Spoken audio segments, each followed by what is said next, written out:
从今日起，我等将征伐诸公子之乱。楚礼吉，臣在。朕命你亲自起草讨伐檄文，将有华等人背道逆礼之罪昭告天下。遵旨。丢锐，臣在。以为中军主将。遵旨。白起，臣在。以为中军先锋。遵旨。魏然、李荣，臣在。你们各领一支人马，分头为左军和右军。我要你们依我的旨意，听从雍大人调遣，征伐雍城之叛军。遵旨。望尔等齐心协力，共同剿灭叛军，保我大秦一统江山。臣遵旨。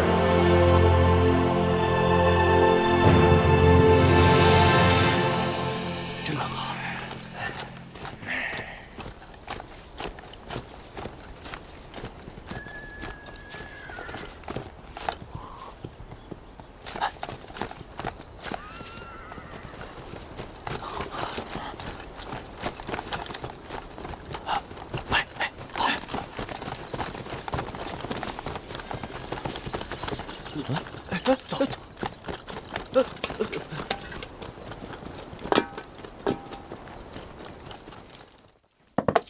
报！白起将军大败公子峰！报！白起将军大败公子峰！公子雍率众归降！捷报！捷报！公子雍率众归降！捷报！捷报！司马错将军与一群军平定蜀中之乱！司马错将军与一群军平定蜀中之乱！捷报！捷报！什么友谊？喝了这么多的药，一点用都没有。太后，您消消气，这兵来如崩，兵去如灯，急不得。我不是急，我是恨啊！樱花这个没用的东西，他也能算是一个大王。不但朱公子没有几个甘心跟随，就连他自己的将士都拢不住。这芈月的兵马刚要打来，自己底下的将士就散了一半。平日里天天围着我转，这10天半月人呢？这人都干什么去了？他打的什么主意？惠后，如今王军与兵临城下，咱们得想想退路。退路？往哪儿退呀？这世上没有一个可信的人，就连自己的至亲骨肉都靠不住。我往楚国写了多少封信，没有一封回信呐！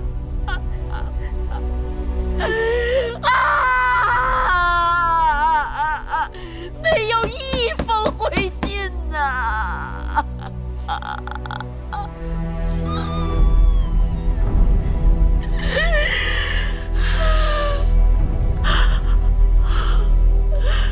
珍珠，我让你给我准备的鹤顶红，惠后，你得给我备着，到时候放在手边，以免到时候措手不及。惠后。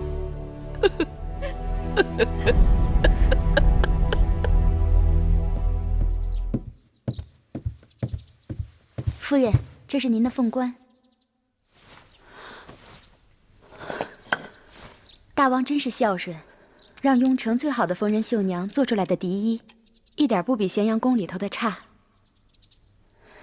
这会不会僭越了规制啊？夫人是大王的亲生母亲，就是该让天下知道大王心里头最敬重的人是谁，免得人前人后让惠后压了夫人一头。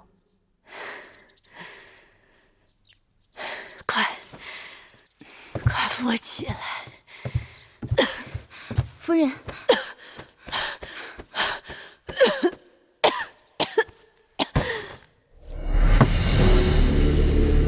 军已经开始攻城了。大王，南门也兵力空虚呀，北门也快顶不住了，损失惨重啊！是啊，大王，大王，速作决断呐！大王，大王，王军已经侍卫和白起的人马已经破城而入了啊！这大王，怎么办？大王，莫慌，你们几个快随寡人冲出去！是。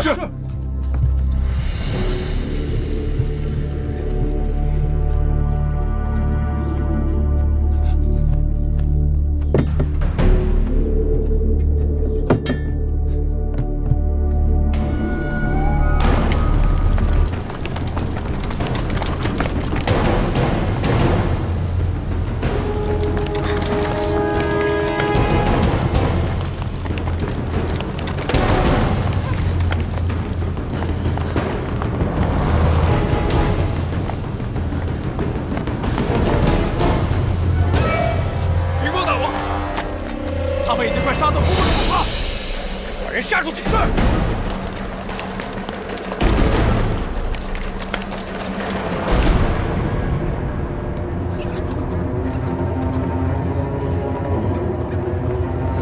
先生，咱们这是去哪儿啊？魏国。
当知本王心性，宁为玉碎，不为瓦全。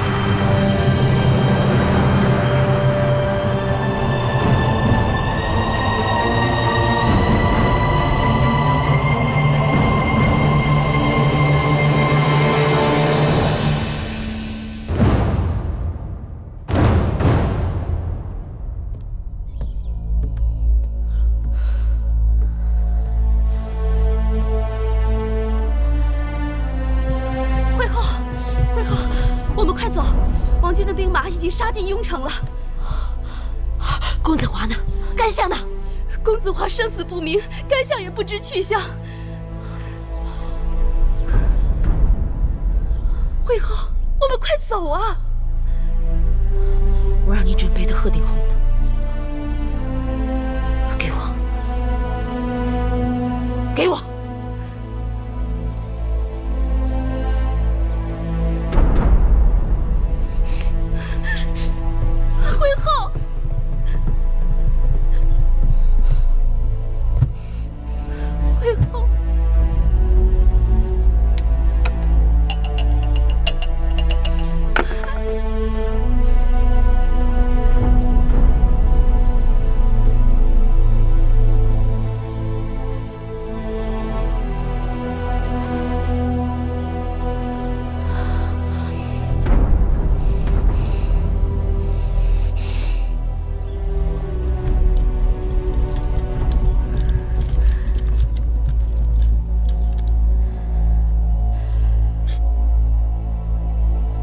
的装模作样。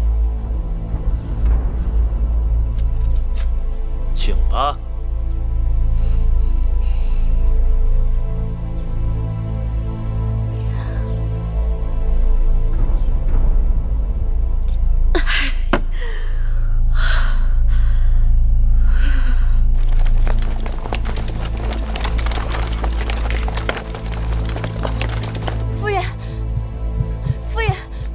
王君来了，夫人。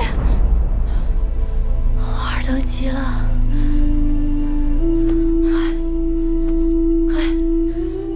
快把我的笛拿过来。将军，夫人，快去。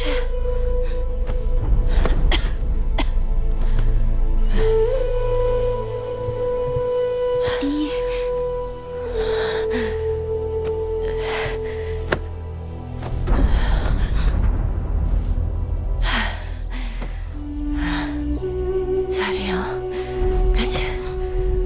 起来，换上笛，帮我把头发梳了。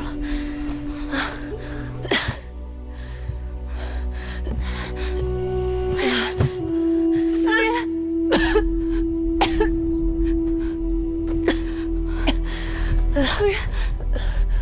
啊，夫人，彩萍，你听，是花儿。车马依仗的声音，是花儿的人马来了。花儿特地派人来接我了，夫人。夫人，你看呀，花儿用的是王一鲁柏。魏家盾，威风凛凛。我花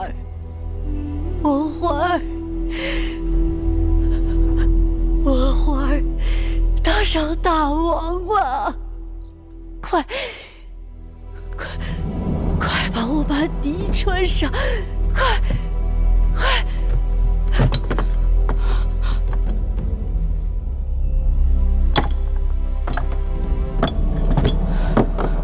夫人，夫人，夫人。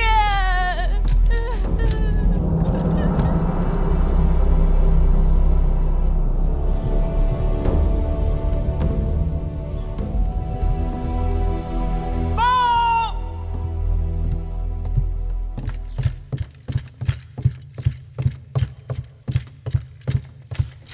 禀大王太后。我王军攻下雍城，生擒公子华和芈姝，诸公子之乱就此平息。臣恭贺大王，恭贺太后，兴起大秦社稷，从此四海升平，八方宁静，万国来朝，千秋太平。自此，在秦武王嬴荡死后，被史书上称为季军之乱的秦国3年内乱彻底平定。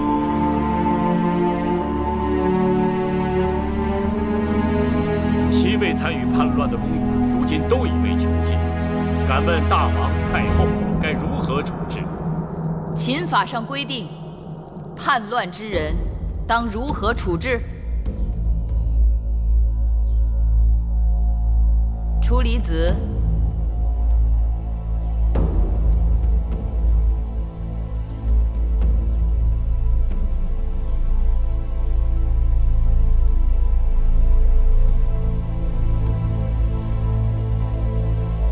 司马将军，臣在。臣以为当斩。不可！有何不可？他们都是先王之子，纵有罪行，怎可与庶民同责罚？是啊，都是公子王孙，纵然是谋反，成者为王，败者只是不关痛痒的轻罚几下。江山社稷成了他们手中的玩物，全然不顾祖宗庙堂使路出没，八乡四野豺狼横行。3、5年后，他们高兴了再反一次。谁在意生灵涂炭、哀鸿遍野、民不聊生？不让他们付出代价，造反在我大秦便永远如同儿戏。枉死几万兵士、数十万庶民，亦如大风吹过，片叶不沾。如此国不成国，法不成法。一旦外敌到来，江山覆亡，呜呼哀哉，灰飞烟灭。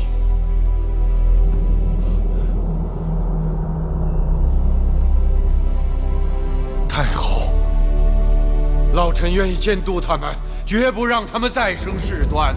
楚离子，你已经多大年纪？他们多大？你能活得过他们？你要知道，今日我把此事放到朝堂上来讲，就是要给天下人一个警示：乱我大秦者，当如何下场？太后，赵廷尉，依国法论，全部处斩。太后，你若将诸公子处斩，老臣再不敢立于朝堂了。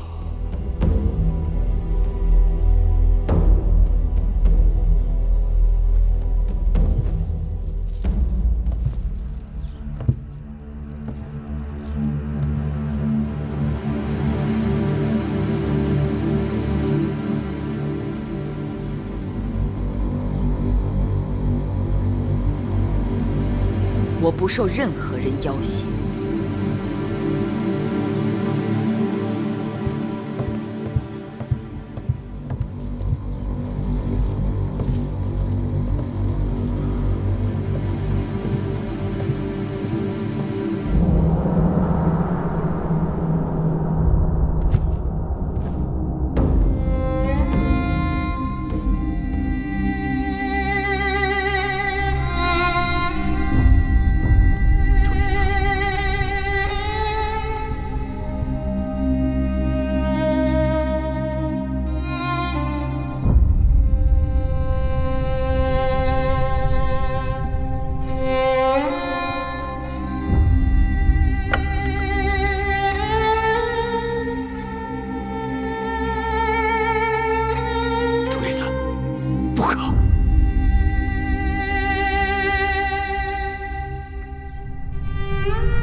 昏侯有令，杀死芈月，赏金5000，封关内侯，11万户。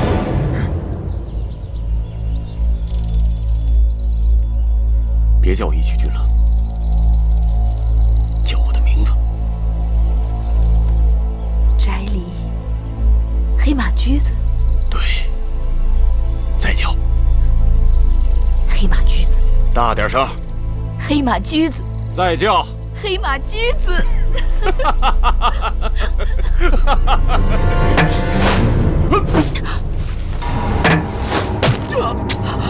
你让主席，来人，快来人！抓刺客，保护太后！快，保护太后！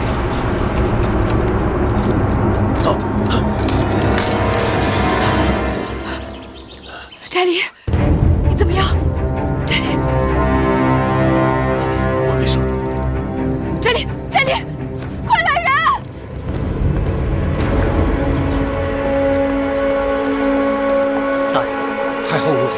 太后无恙，但是义喜君受了重伤，太医已经赶到，正在给他疗伤呢。宫里怎么发生这种事？那些杀手都穿着禁军的衣裳，这事儿肯定跟禁军有关。如今掌管禁军的首领该是蒙敖将军。正是。把蒙敖给我抓起来！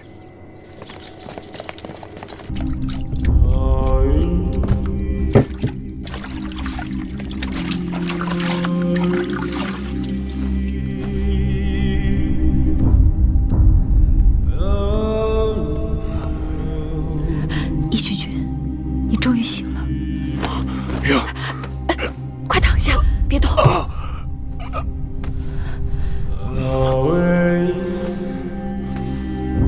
你的伤，太医已经处理过了，没有大碍，放心吧。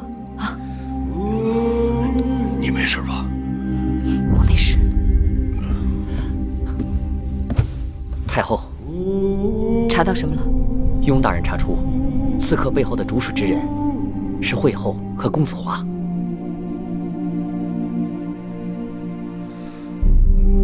他们怎么会进得了秦宫？是禁军中有人做内应，带他们入的宫。如今，这些牵连之人都已经被关押起来，等待太后处置。好了，我知道了，你下去吧。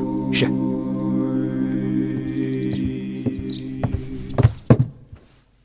惠后，公子，微臣惭愧，没有杀掉芈月，只是重伤了那义渠人。怎么老是失手啊？那个义渠君多次坏我大事，早能除掉他就好了。蒙敖和手下被抓，禁军人心动荡，也说不定咸阳会出乱子。如此说来，虽未刺杀芈月成功，但若能酿起兵变，倒也是桩好事。母后，你看呢？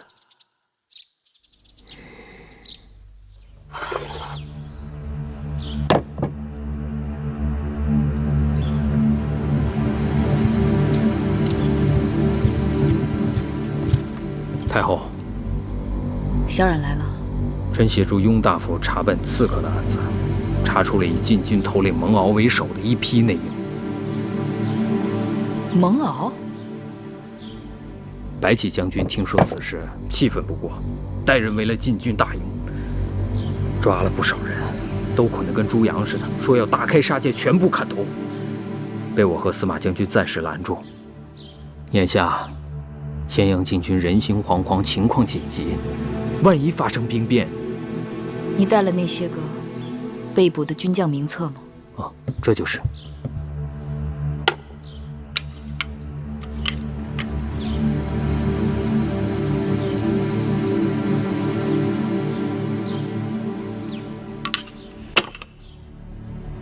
传我的话，召集守卫秦宫的禁军将士，到宣誓殿前聚合。我要训诫。可是太后，怎么？您前几日刚刚遇上刺客，眼下这禁军里头一定还有谋反者。禁军当中肯定还有勾结诸公子之人，但不会整个禁军都靠不住。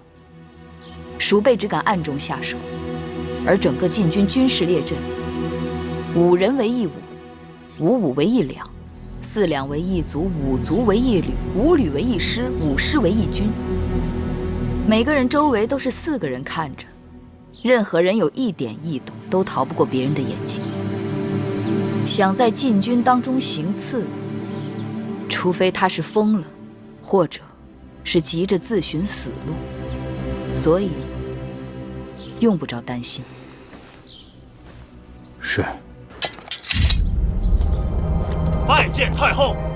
拜见太后。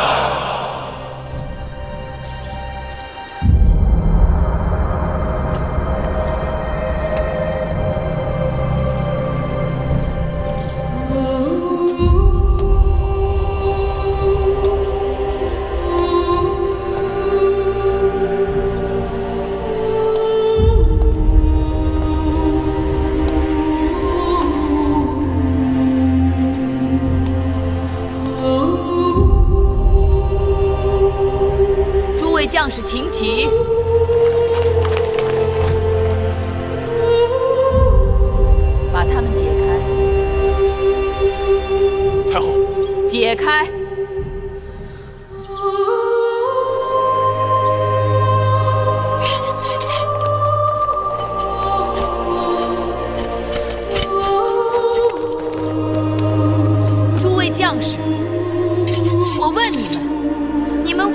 何从军？当兵吃粮领饷，在秦国当兵有前途。当兵吃粮领饷，在秦国当兵有前途。魏冉将军，你不必带他们回答。听声音，明明都是口不对心。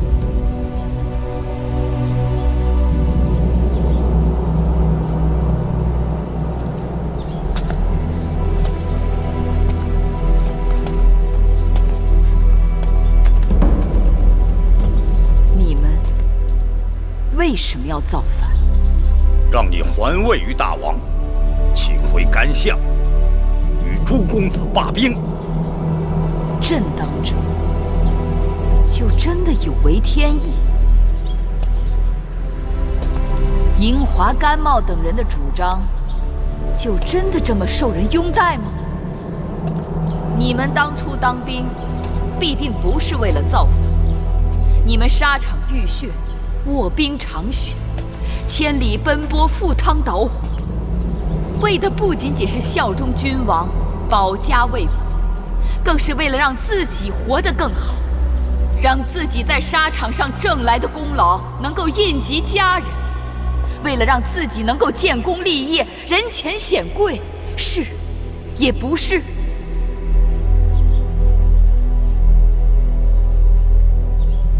今日站在这里的，都是大秦的佼佼者。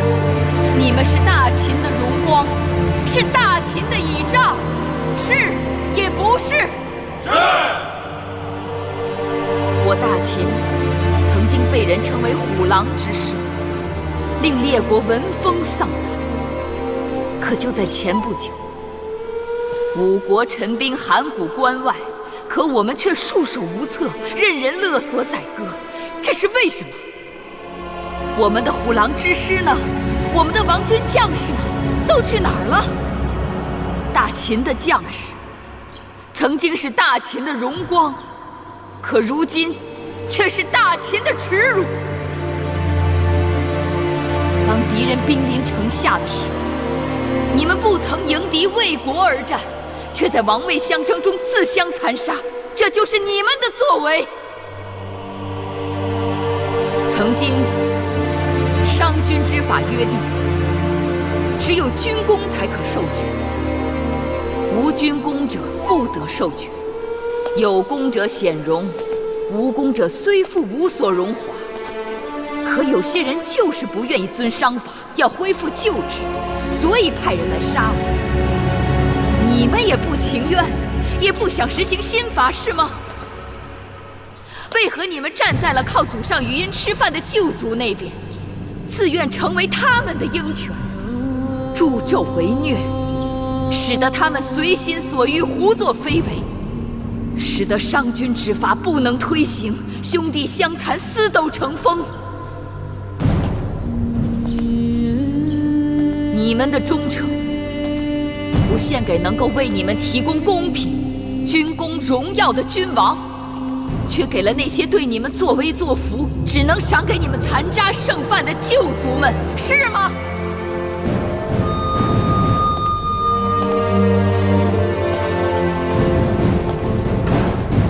将士们，我承诺你们，从今以后，你们所付出的一切血汗都能够得到回报。任何人触犯秦法，都将受到惩处。秦国的一切将是属于你们和你们儿女的。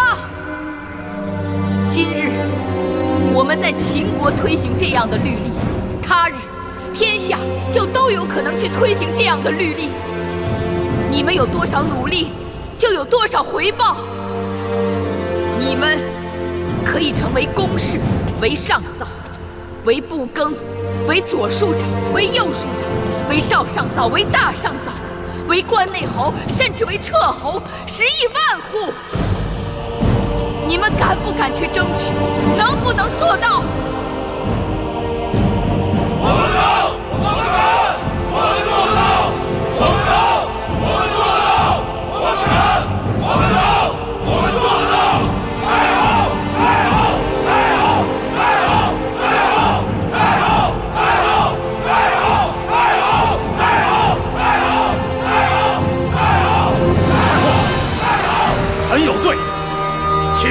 的罪，请治臣的罪。你们有罪，但你们敢于认罪，你们个个都是勇士。我此刻不治你们的罪，我要你们去平定内乱，去沙场上将功折罪，做得到吗？臣做得到，臣做得到。我们敢，我们敢，我们做得到。我们敢，我们做得到。我们敢，我们能，我们做得到。我们敢，我们敢，我们做得到。我们敢，我们做得到。我们敢，我们敢，我们做得到。加油！加油！加油！加油！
甘茂去了雍城，是蒙敖将军出手说甘茂是刺杀太后一案的首犯，所以他就仓皇出逃了。哼，去了也好。太后此言何意？甘茂是朝中老臣，树大根深，若留在咸阳，定会不甘寂寞，时时煽动朝廷故旧与我们闹事，让咱们眼前不得清静。这下他走了，倒是成全了我们。甘茂此人自命不凡，而芈姝与公子华之间本来就貌合神离，如今又添了个甘茂，只怕他们勾心斗角的机会更多了。这样才好。眼下我们先不攻打雍城。司马将军，朕命你领兵南下平定巴蜀之乱。遵旨。魏将军和白将军，我要你们分头去平定那些在咸阳周边趁乱聚集起的小股散兵游勇。我要咸阳100里之内安然太平。臣领旨。至于那些各立山头的公子们，平日里他们只懂得争名夺利，却不知守望相助，恨不得少一个人就少一个对手。等我们整肃完内部，准备好粮草，再一一收拾他们，绝非难事。太后，魏夫人她出逃了。什么？她跑了？她在企图混出咸阳城门的时候，被守城官兵抓住了。你们说说，该对她怎么办？幸亏抓住了，有魏夫人在我们手里，银华投鼠忌器，也不敢过分造次。甘茂去了雍城，魏夫人也想去雍城。看来这雍城真是个好地方。去，带魏夫人来见我。是。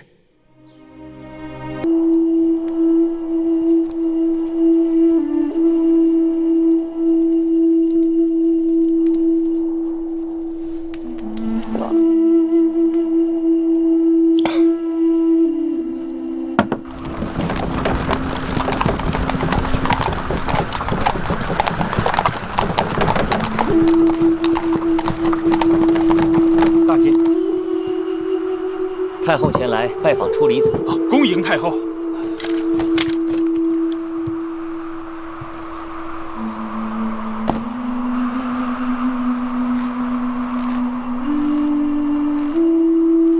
拜见太后。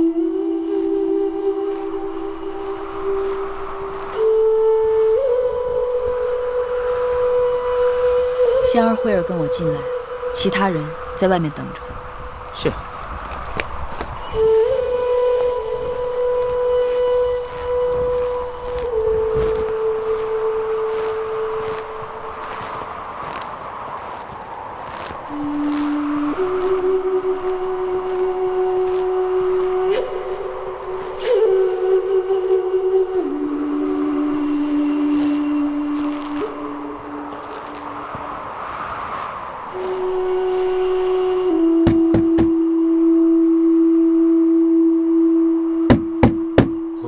敲门，是我，芈月。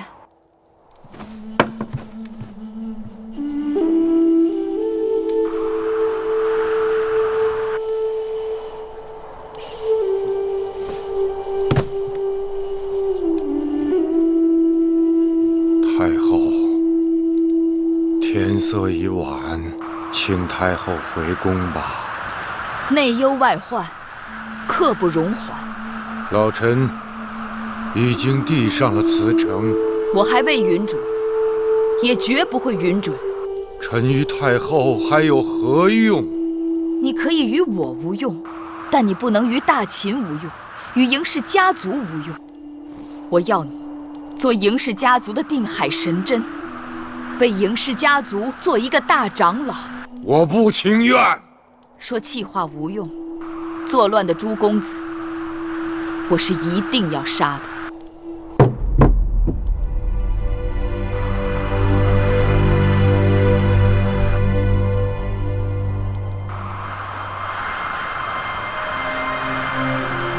从孝公开始，到先惠文王，秦国实行商君之法，纵然是王孙公子，无君公者不得受爵，就有权贵的势力要年年削弱。秦国的天下仍是嬴氏的天下，但谁作乱谁作死。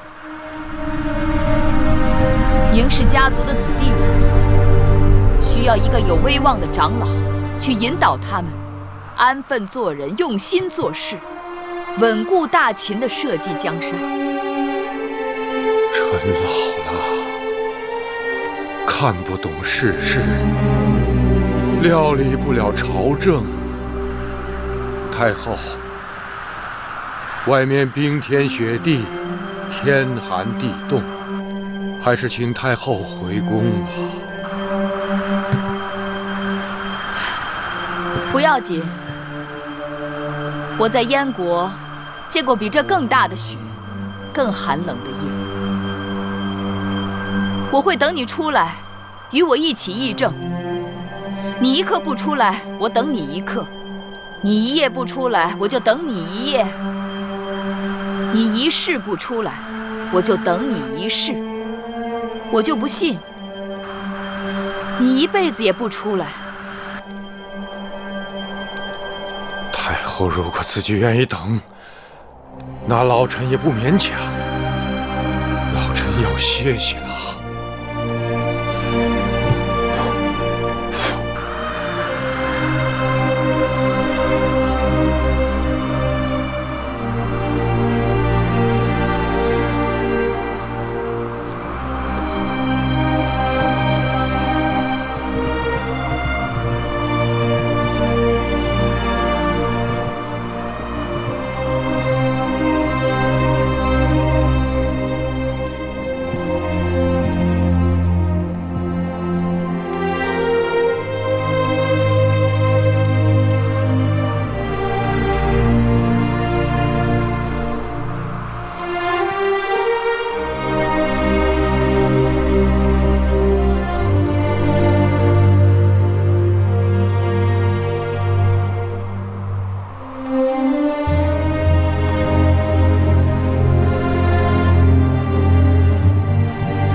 香儿，我的排箫可带在身上。太后的心爱之物，奴婢走哪儿都带在身上。太好了，红梅白雪，就差一曲好乐，把它给我。手都冻僵了，怎么吹啊？这排箫不怕手冷，怕的是许久不吹生疏了。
太后这是在吹楚曲。知道我为何独爱楚音，不仅因为那是乡音，更因为它能让我警醒。楚国曾是屈指可数的强国，却渐渐没落。为什么？就因为那些旧族们固守旧制旧法，仅凭屈子一人无力回天。今日我若是从这院子里走出去，秦国就有可能倒退，重蹈那些败落之国的覆辙。有关法度国家大事，绝不可退让。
太后，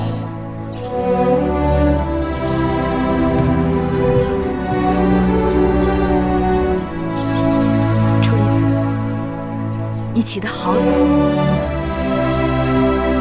来，起来，快起来。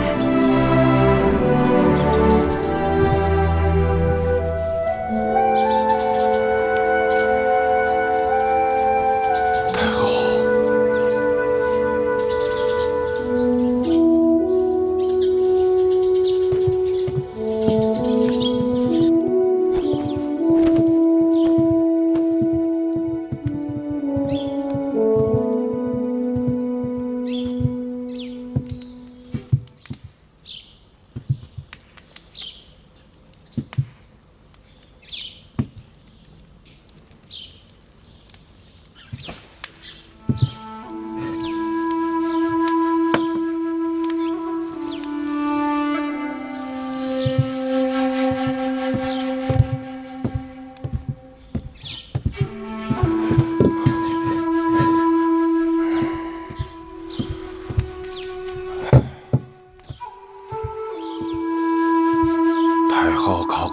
吧。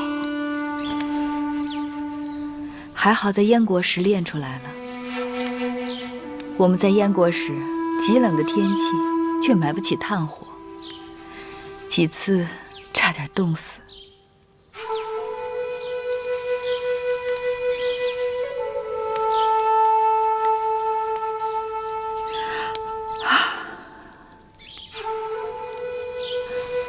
楚离子，坐。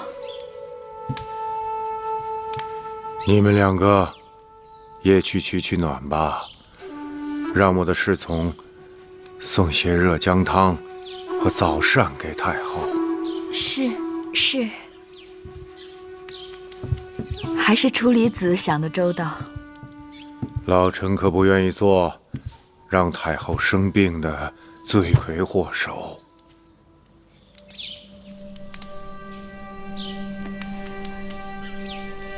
你对我有怨气，却拿我没办法。老臣自然没办法。老臣不及太后。你何事不及我？老臣聪明不及太后。错。若论聪明，世人都说智如初理。你不聪明，谁还敢说自己聪明？太后取笑老臣了。我的确不如你聪明，但你却拿我没办法，因为我能豁得出性命，吃得了辛苦。我虽出身王族，却一直被人踩在脚下，一无所有。我不墨守成规，也不怀挟偏见。我既能一掷决生死，又能一笑泯恩仇，这些你都不如。楚离子，你聪明，但你又太过聪明了。未虑胜先虑败，未虑得先虑失。你的聪明害了你。我要除掉谋反的公子，你心痛了。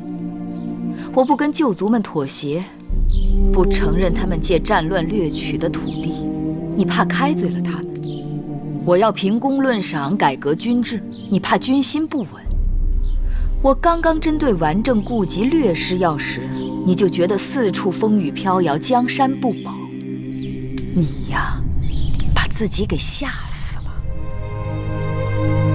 是我赢视江山，生死我都跟他绑在一起。若有一日天下大乱，太后躲得掉，老臣和大王却是躲不掉的。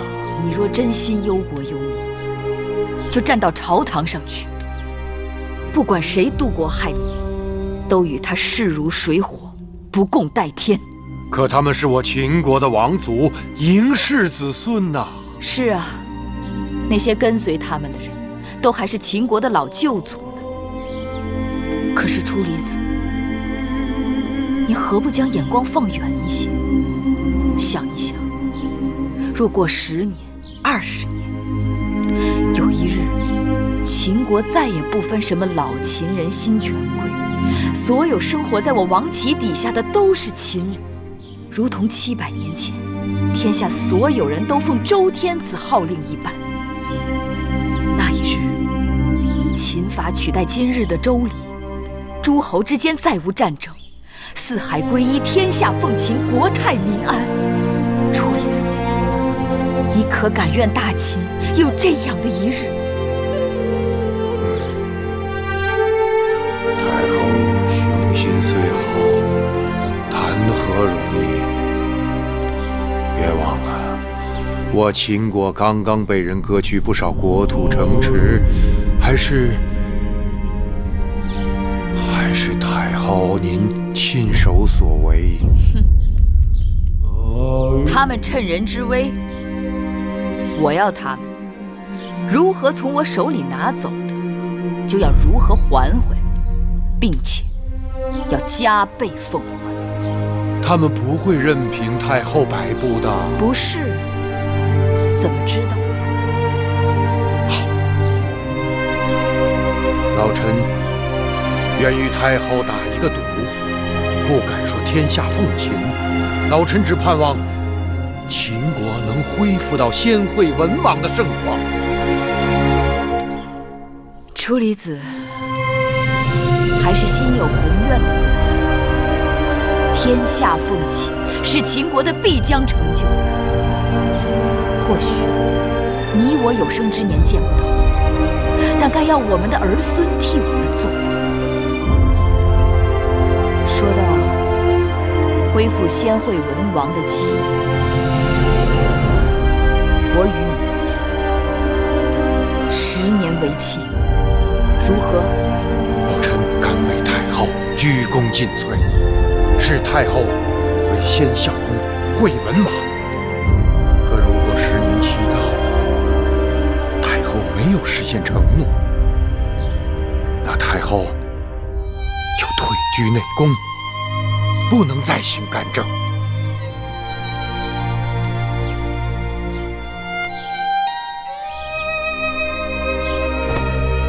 好，君子一诺。好，老臣与太后即按3下为约。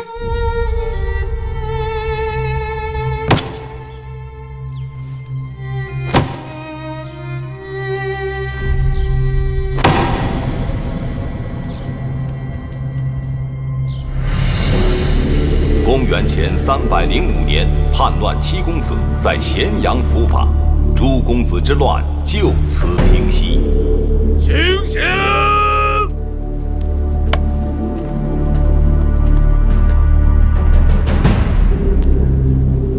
母亲，我来了。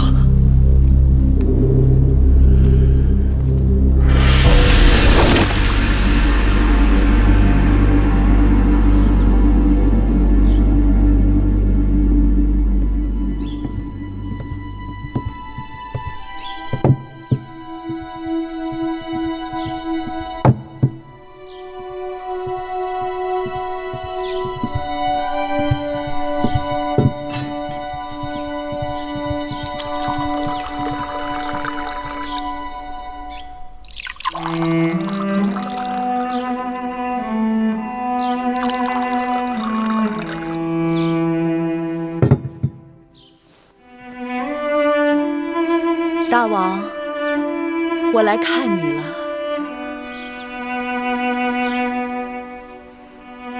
记得那一次，你带我出游，拜谒商君之墓。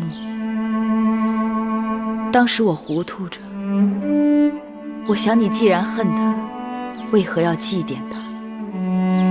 你祭奠他，为何却要让他的尸骨埋在荒山之中？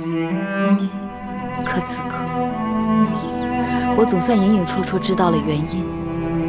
有些人尽管活着的时候，他可能是你的敌人，但有一日，他的信奉却不知不觉地会成为了你的信奉，存留在你的心头，在你的血脉里，成为你生命中的一部分。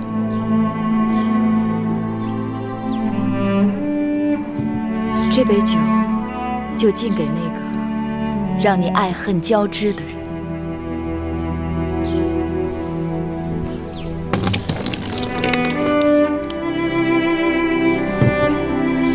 你是秦国后宫所有女子的夫君，于我却是第一个男人。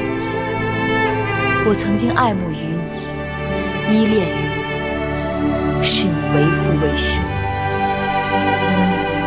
你对我有桃李之交，开导蒙昧之恩。尽管妇人之情与你是最看轻的，远远比不过江山社稷，但你却给了我从未给过其他妇人的信任。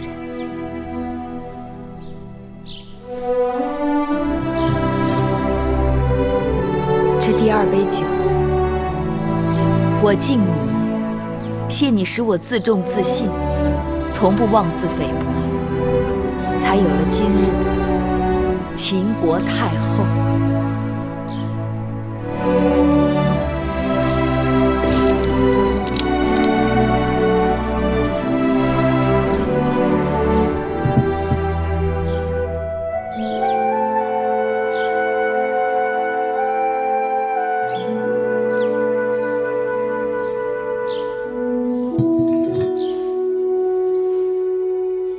这第3杯酒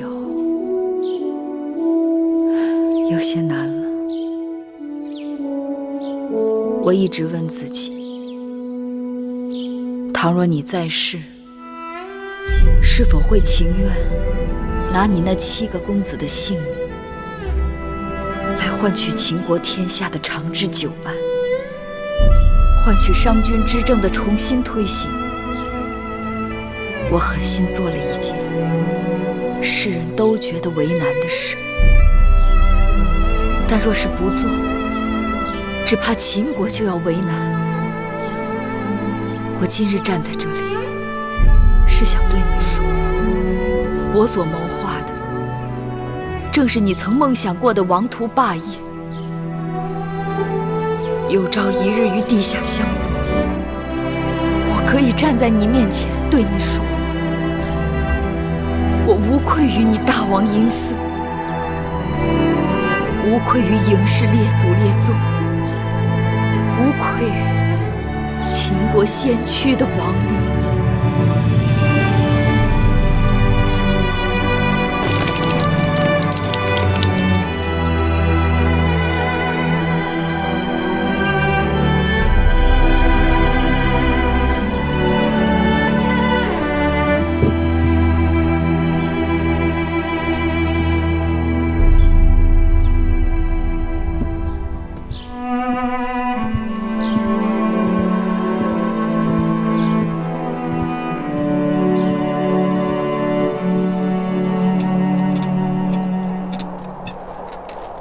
木心，你可知俗语“瑞雪兆丰年”？我们那边都说“冬有300是丰年”。宫内一片祥和之气，不知那会后在清凉殿怎么样？那清凉殿并非冷宫，只是伺候的人少了点儿，用度减了一些，倒也没大委屈的。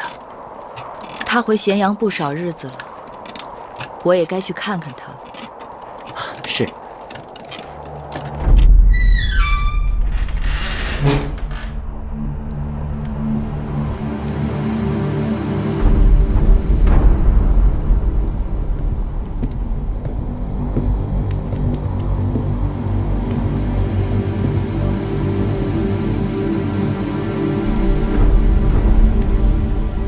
太后来了，你怎敢不起身跪拜？我从未听说太后为何物，天下都知我是先惠文王原配之后，你口中的太后只不过是我的陪嫁应女。即便嬴稷继位称王，她仍旧是个应女。我是大秦唯一的惠后，只有我才是母后。痴心妄想，怎会没人告诉你？因为失德，你已经被废掉了尊位。大胆！想要废我尊位，也得等我到地下由先王来废，由不得你们。没关系，她不用归我。即便废掉尊位，她仍是我的姐姐。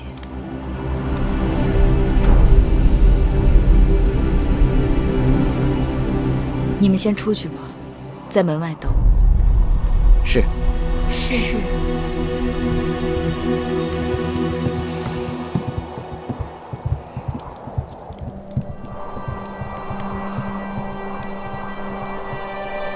如今，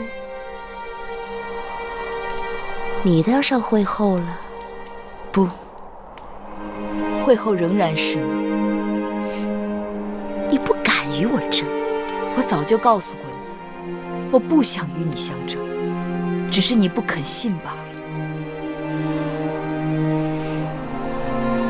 争不争，你都赢了，说这些有何用？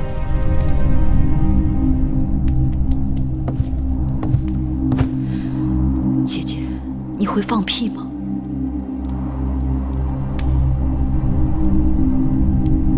你说什么？放屁！你看我。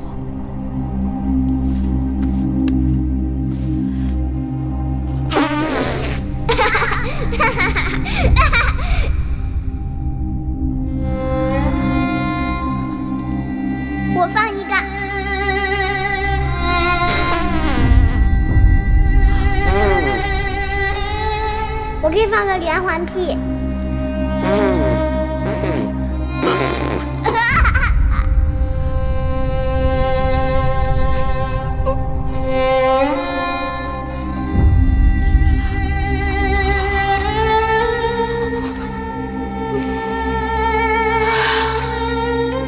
我是狄公主，你见了我，应该行大礼。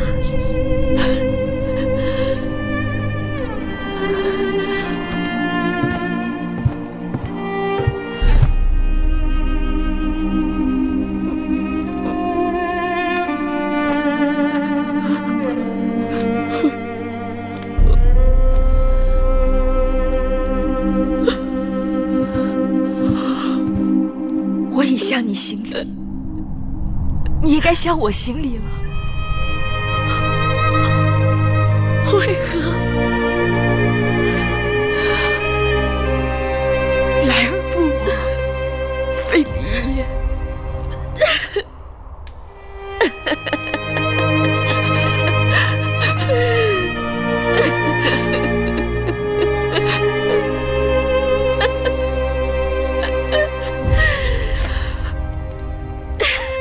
姐姐还没有忘记。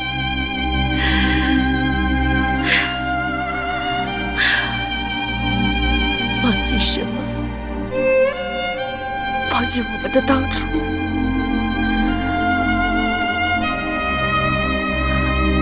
那时候太小，什么都不懂。可是我们很快乐。那又如何？小孩子终究会长大，长大了，懂了，才知道人生无常，人心会变。假若能回到过去，姐姐是否愿意？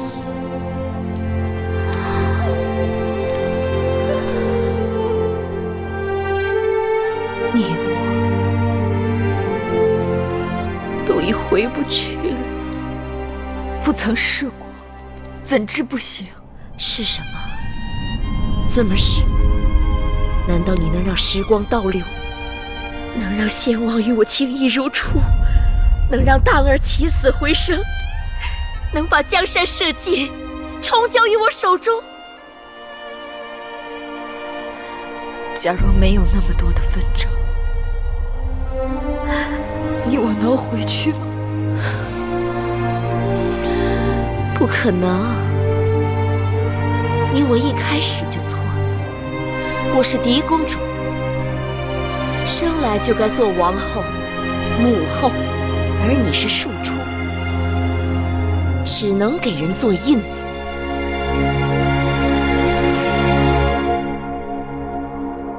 不是回不去，是姐姐不愿意回去。你以为你的儿子当了王，你的身份就变了吗？能与我平起平坐？当年我与先王成亲，就是在这清凉殿里度过了我的新婚之夜。先王对我温柔多情，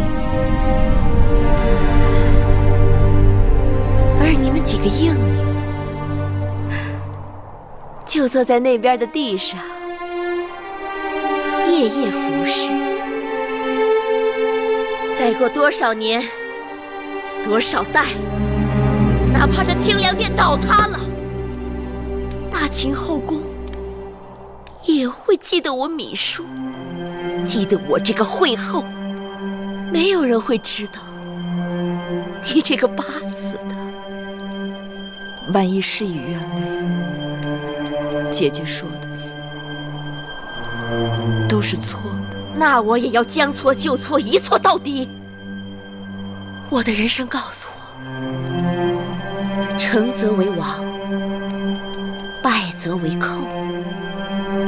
如今我无夫无子，孤家寡人。你若真想成全我，就杀了我吧。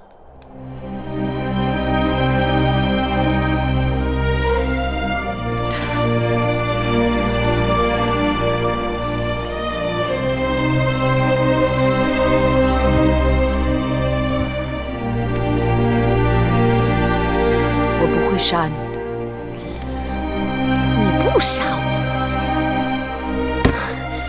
难道你还要把我留下来，白白折磨我，让我生不如死吗？姐姐，你又错了。大秦只杀强敌和对手，如今姐姐孑然一身，手无缚鸡之力，我杀你作何？既然你已不是对手，我折磨你又有何趣？你虽名为已无，但你仍是我的姐姐，我会永远记得你曾对我的情分，保你衣食无忧，在清凉殿安度余生。